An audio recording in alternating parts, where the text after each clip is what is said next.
Guruve Gaurachandaya Radhikaya Tadale Krishnaya Krishna Bhaktaya Tad Bhaktaya Namo Namaha Vanchakalpatrubhischa Kripa Sindhube Vacha Patitanam Bhavanebhyo Vaishnavebhyo Namo Namaha Jaya Shri Krishna Chaitanya Prabhu Nityananda Shri Advaita Gadadhara Srivasadi Gaura Bhaktavinda Hare Krishna Krishna Krishna Hare Hare Hare Rama, Rama Rama, Hare Hare. Dandavat Pranam devotees. I am trying to do an answer to a question that I received. It was actually two questions from two different people, which was tied to the same subject matter. And so I'm trying to catch up by answering both questions in one session. And of course, as always, leaving room for both correction and enhancement to the answers by having it here on the forum on Facebook. My voice is a little bit, I'm trying to find a word. I don't want to say tired, but it is a little bit worn. We just had a 1 week Bhakti yoga workshop, a kind of intensive. And so I was speaking quite a bit over the last week, and both my good wife and the kind devotees have given me both some aid and care in the form of herbs, lozenges, oils, just everything, and also under instruction not to speak too long or to speak too loud. So hopefully everything is loud and clear here. Because I have the volume turned up and everything. At the same time, I've got to be careful not to strain my voice. And I have questions and answers class this very evening. So that being said, the questions, and I'm paraphrasing them because I'm putting both together, was regarding what is Gyan in Bhakti. One question dealt with the amount of information that it seems that there's so much information in Bhakti.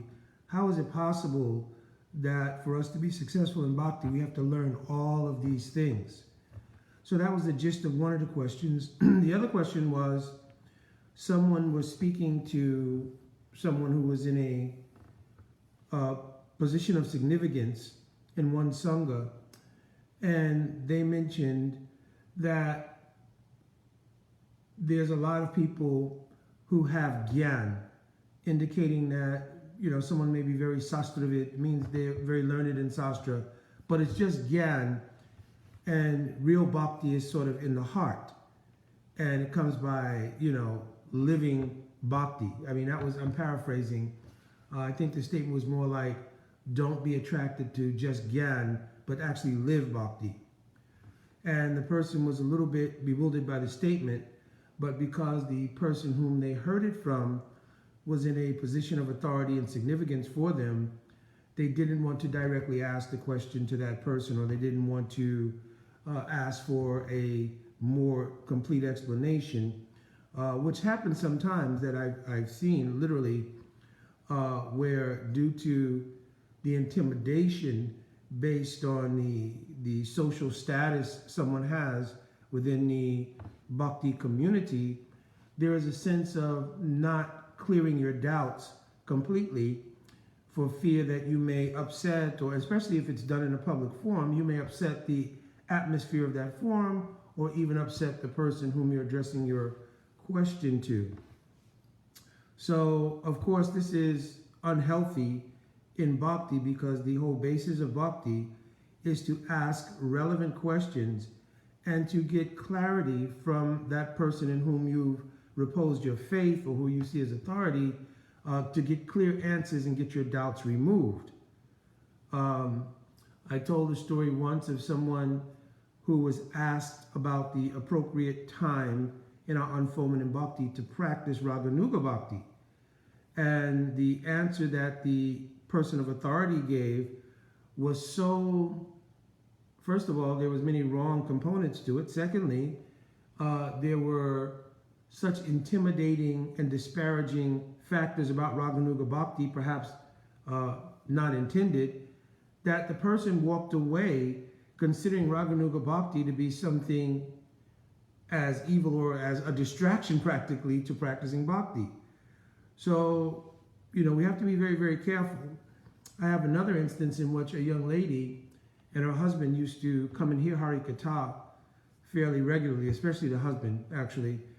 And authority approached them and said, I discouraged them sort of from coming and hearing Hari Katha, and said the reason being that that particular group emphasizes Raganuga Bhakti.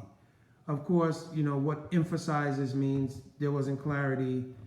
And more than that, when the wife of this devotee said that the reasoning that, she was discouraging her husband from coming was because this trusted authority told them, we emphasize Raganuga Bhakti. So I said, well, do you know what Raganuga Bhakti is? And there was silence. So after some awkward silence, in fact, we all kind of burst out in laughter because it was an epiphany to her that I just heard about doing something or not doing something based on something I'm not even clear what it is. So when it comes to devotees speaking things like, and I'm addressing the second question more here, that don't become caught up in becoming a jnani, or that devotees who are sastravid, means learned in sastra, etc. That's just like gyan, and real bhakti is in the heart, etc. These are actually hallmark statements of Prakrita Sahajyavad. So Prakrita Sahajya, I think everyone knows what it means, but if someone does not know what it means, it indicates a person who takes the path of bhakti cheaply and they impose. Prakrita means your material, Prakrita Sahajya. So there's different constructions of this word. Sahajya really means something that's naturally easy. So the word sahajya in and of itself is not a derogatory statement. But when you add prakrita sahajya, it means when you try to make bhakti easy based on the imposition of your material mind and senses, and you try to make bhakti align with your subjective material, mental space or experience, or you try to impose your mundane physical senses in the arena of bhakti. And that's something that, people saw in India in some ways, where people would dress in a sari and so forth, so on. This is called Sakhi, so there's different names for different kinds of sahajya practice.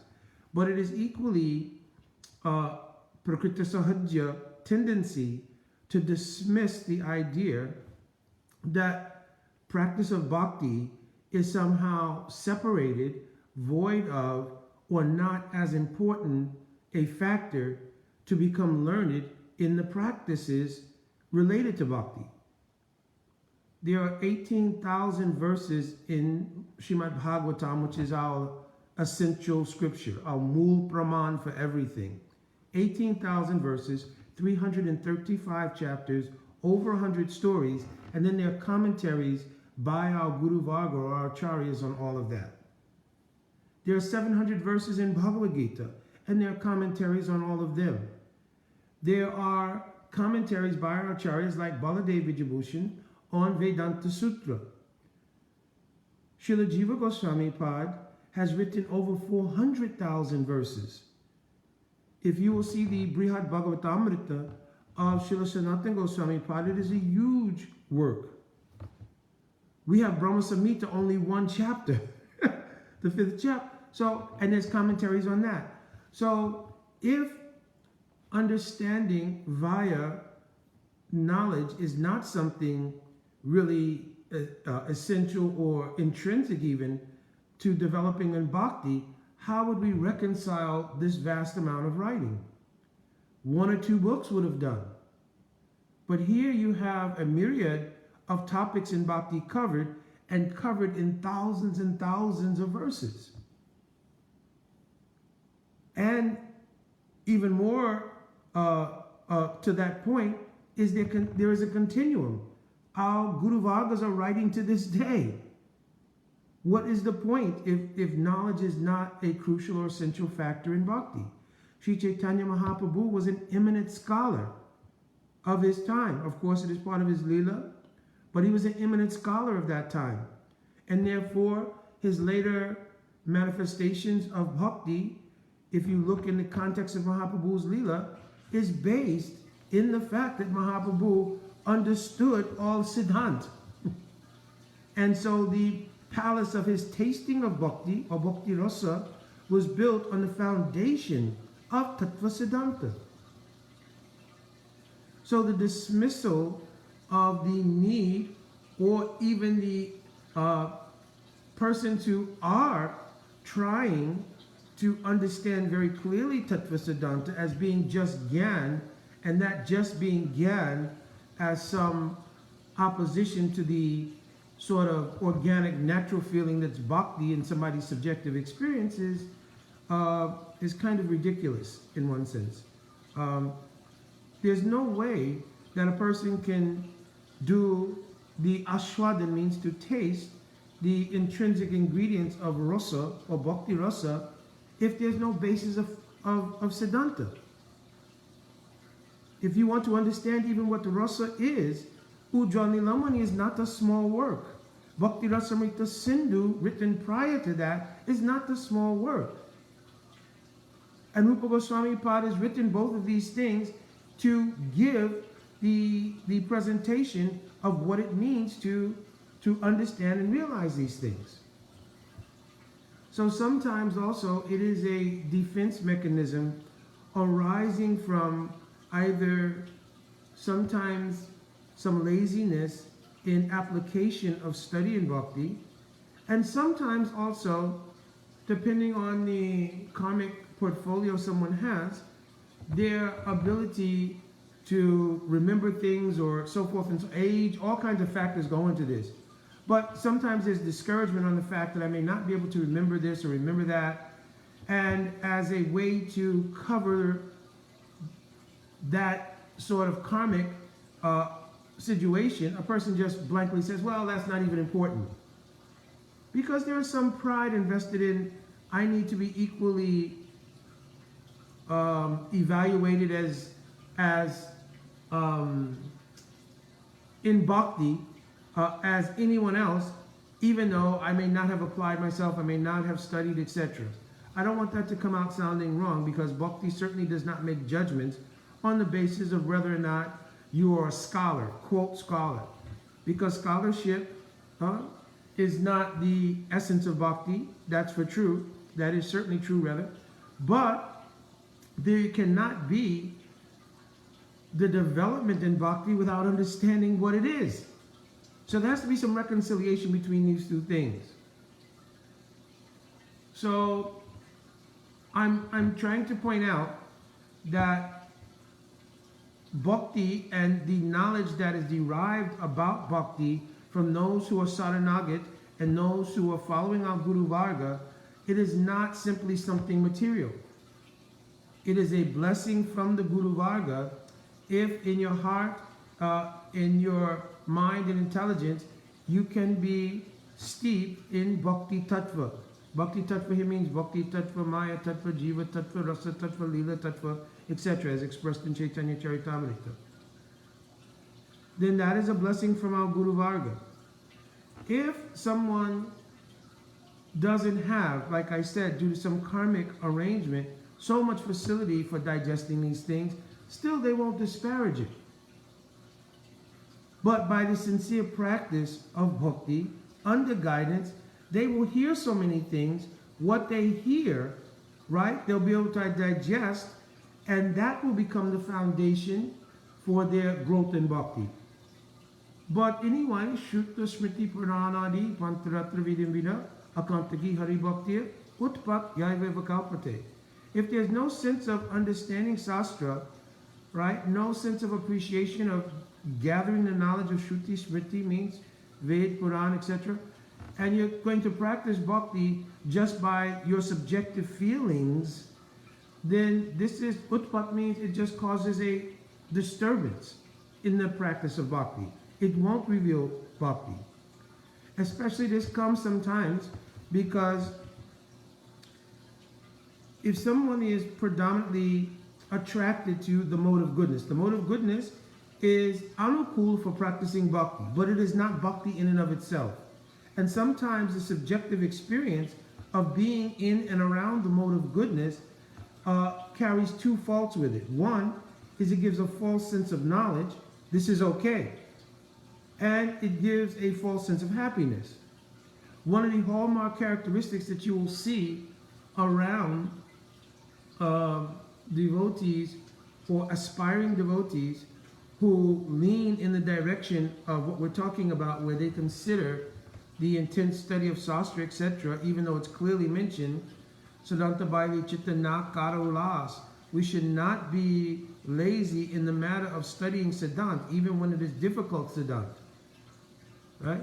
But you'll see the devotees who, aspiring devotees, I should keep saying, who push back sort of against that idea and want to make everything about the subjective feelings of the heart, you'll find that most of their conversations in bhakti and so forth tend to revolve around themselves and their interactions with others who are absorbed in themselves.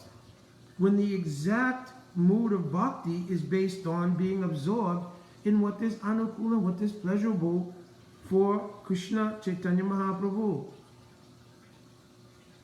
So we have to be very careful about how we view what is knowledge.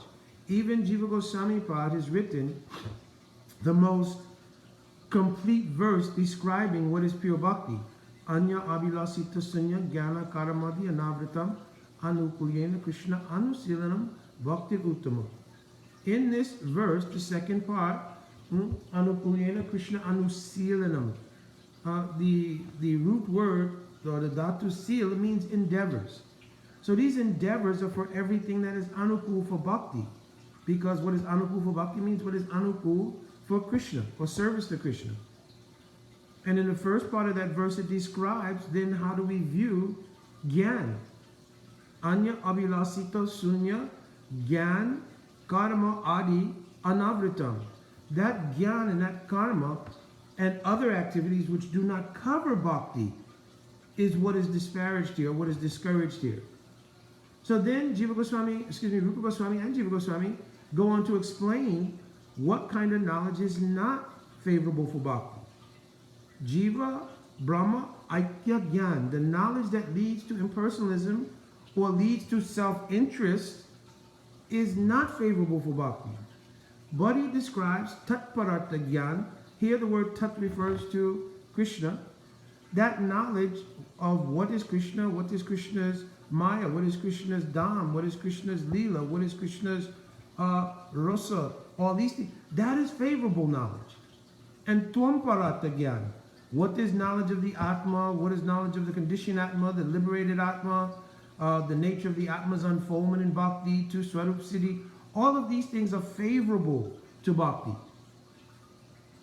So the idea that Gyan is something which is unnecessary or that Gyan is not really Bhakti cannot be found in Shastra anywhere. Sometimes devotees will quote one verse, Atma pravachanena labdya namerasa nabahusultena. Right? And they'll say this verse means that it's not necessary to be very learned, because even if you're very erudite in making presentations and you're very intelligent and you've studied Bahushutena, so many Shastra, Bhagavan still may not reveal himself to you because he only reveals himself to those whom he wants. But then you'd have to reconcile that by seeing how many our acharyas have put in so much endeavor to provide so much information to allow us to understand clearly what is bhakti. So here the purport of that verse is that not merely by those things does Bhagavan reveal himself. Bhagavan reveals himself to those who have developed the mood, first beginning with Saranagati, and then have developed the mood of Bhav leading to Prem. This is the attraction for Bhagavan to that devotee.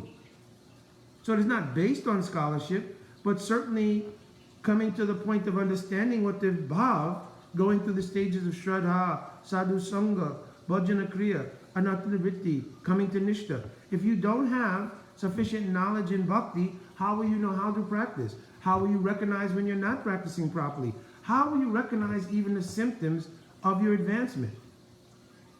Our acharyas wrote all these things in order to be a guide or a manual for us. If you don't understand these things, or you don't imbibe these things, how you practice bhakti? On the other hand, if a person develops immense scholarship and it's simply to serve their self-interest in the form of perhaps pratishta, meaning pride or tasting their own achievements, then this is non-different from the person who has no knowledge and is tasting the idea of I'll become involved in bhakti by my subjective heart feelings. Both extremes are not bhakti. When Rupa Goswami Pad was writing Uttamadikar in the eligibility to practice bhakti, he mentions Sastra Yukti Suni Punya Dridha Shraddha Yanra Uttamadikari Se Tare Samsar. That a person who is Sastra Yukti Suni Punya, their faith has become dridha, very fixed, because they understand Sastra, and Yukti means the meaning, logic, realizations regarding Sastra. Suni Punya means they have accomplished that depth of understanding regarding what is Sastra and Sastra Yukti. So for practicing bhakti, it is considered this is Uttam Adhikar. This is a level to be achieved in facilitating our unfoldment in bhakti. So hopefully by addressing that first question, the second question, then I gave some hint to the first question of why it is necessary and why there's such a volume of information in bhakti. So also how you approach that information is important, because we're not after data collection or information retainment. We are after realizations which are embedded in the writings of the acharyas. So in the mood of Saranagati, doing bhajan, meaning doing harinam, following all Vaishnav sadachar, following the guidance of Guru and being under guidance more specifically of Guru and Sadhus, then under their guidance we're doing swadhyay. Swadhyay means study in order to understand and extract those things which are favorable for the practice of bhakti. Understand? So this is why they have, even to this day, acharyas continue to write and to allow us to get more and more information for the purpose of helping us to unfold in bhakti. They're not to be not to be taken as banners of scholarship, and neither are they meant to set up sort of some alternative. Well, we could go down the path of that, but the real path is emotional bhakti, or bhakti generated from how I feel in my heart.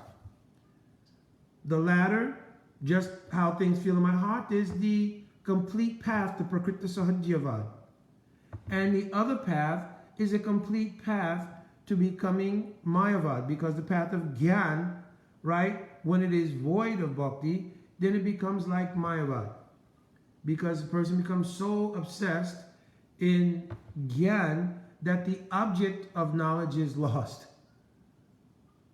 So hopefully this gave some answer to both questions. And as I said, we were having a workshop during the week, so I was unable to answer many questions. I do see that there's some other questions that are here. Maybe some I will answer on the phone conference. And in fact, I think I'll take this opportunity. Let me just get it out here. But every night during the week, Monday through Friday, we have a phone conference. And this phone conference was started by a very dear friend and like Shiksha Guru for me, and senior person to me, Sriman Bhumipati Prabhu. He started this conference almost 20 years ago, definitely at least 18, 19 years ago. And he has been so dedicated and so steady in this seva that he's maintained it nightly. I've never seen a night during the times we're supposed to have it that we did not have it. Certainly there's been nights when I've been not well or somebody else has been not well, we haven't been on. But Bhumipati, through sickness, through health, through everything, he's maintained this phone conference.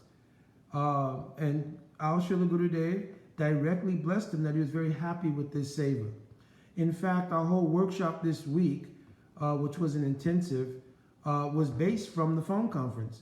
And we were able to have devotees come from Colorado, California, Ohio, New York City, obviously, and various places to attend. And it was really, really very inspiring. And it was a great injection for all of us, especially after a long year of not being able to have association and also not being able to predict coming in the future here what kind of association we'll be able to have on a regular basis. So I'm going to give the phone conference number. I know different people, according to what kind of phone plan you have, etc., may not be able to get on, but I would be remiss if I didn't at least give out the information.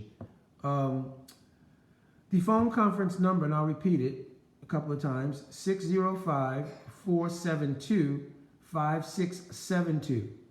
So the number is 605-472-5672.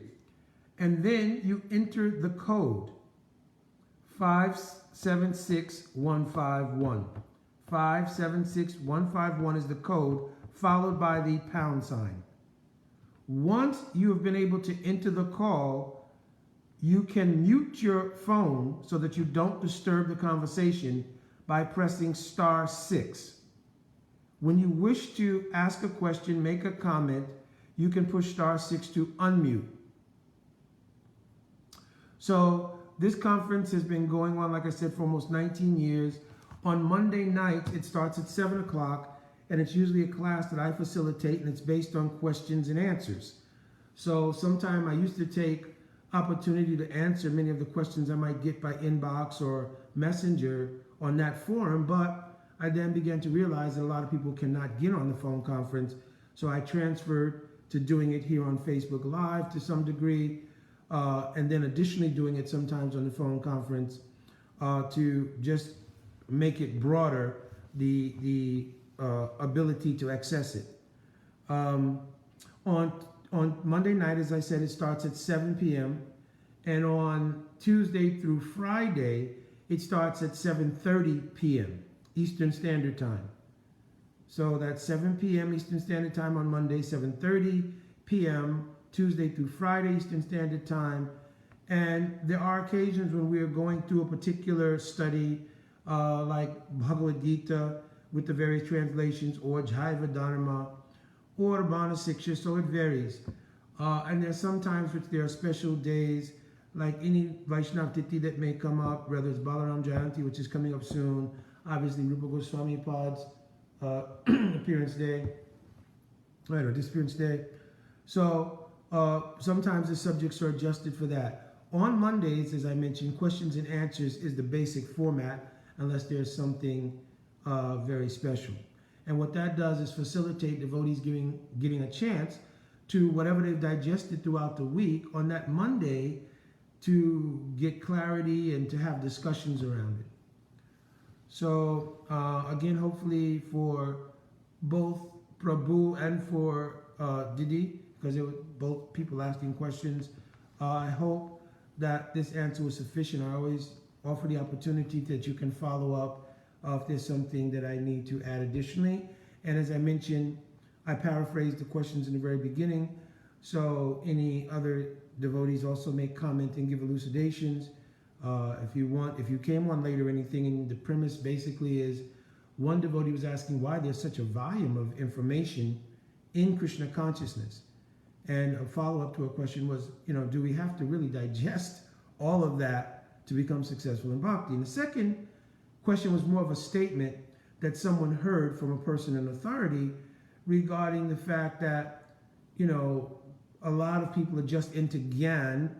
And again, I want to be careful here because I don't know contextually what that leader was indicating. But I've also heard others say like that.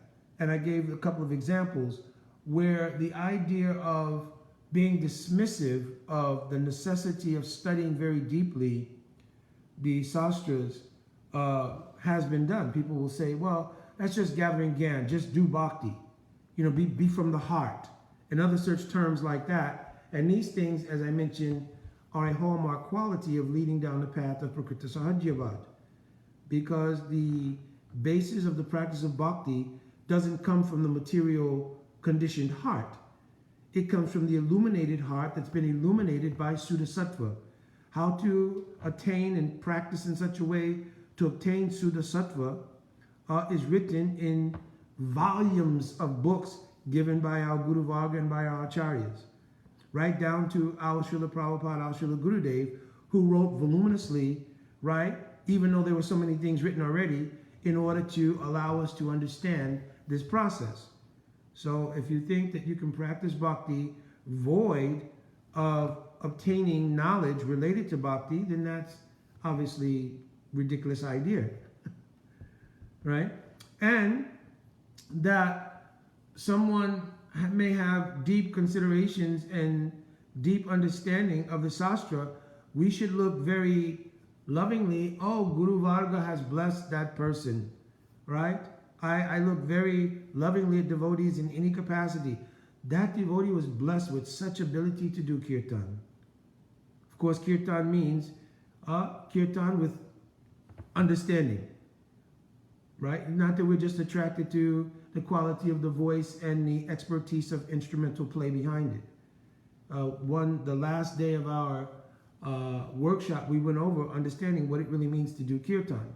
Savat bhavena kirtan. That kirtan which can give rise to emotions in the heart for those who are qualified to experience them. That kirtan is done with knowledge. What is rasa tattva? What is the meaning of the bhajan? What kind of bhajan kirtan is it?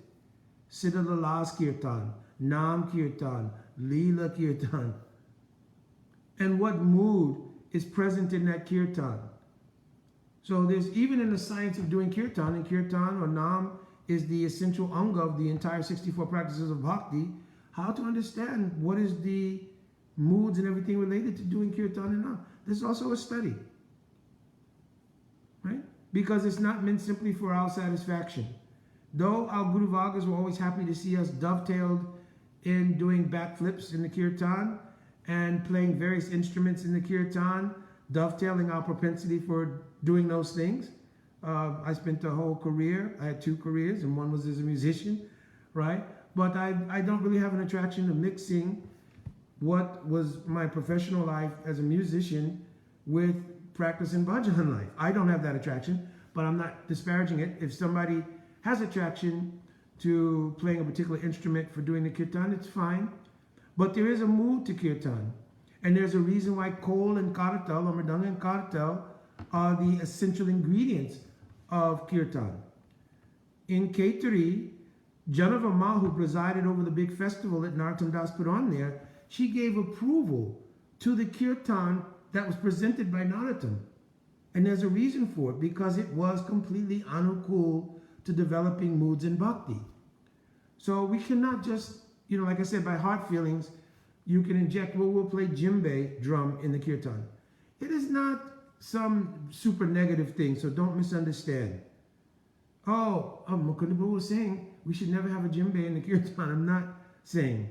But we should have perspective. Djembe drum was not made. And being a percussionist, I'm telling you also, djembe drum, the genesis of it was not made to encourage moods in kirtans, essentially. The nature and genesis of that drum had particular mood and everything under which it was played and developed. But the kol and kartal, if you'll study carefully, you'll find that the kol and kartal is an incarnation of Krishna's flute. And just like the flute would call those qualified gopis to ras, the kol and kartal in the Adhoja Lila of Mahaprabhu is calling all the jivas to the kirtan ras in the extended courtyard of Srivas, which is the whole world. In the very beginning, only exclusively devotees could enter the court of Srivas, the Srivasangam. But kol and kartal were meant to call all the jivas of the world, this is Adhoja Lila, to the kirtan rasa. Understand? So there's very specific things about kol and kartal that are not there in djembe drums and even harmonium and other sort of instrumentation. But there is no hard and fast rules in remembering Harinam. Niyamita Smarane Nakala. In Harinam, there's no hard and fast rules. So if somebody has attraction and you're doing and you're dovetailing, then it's not any bad thing. But still, we should have knowledge.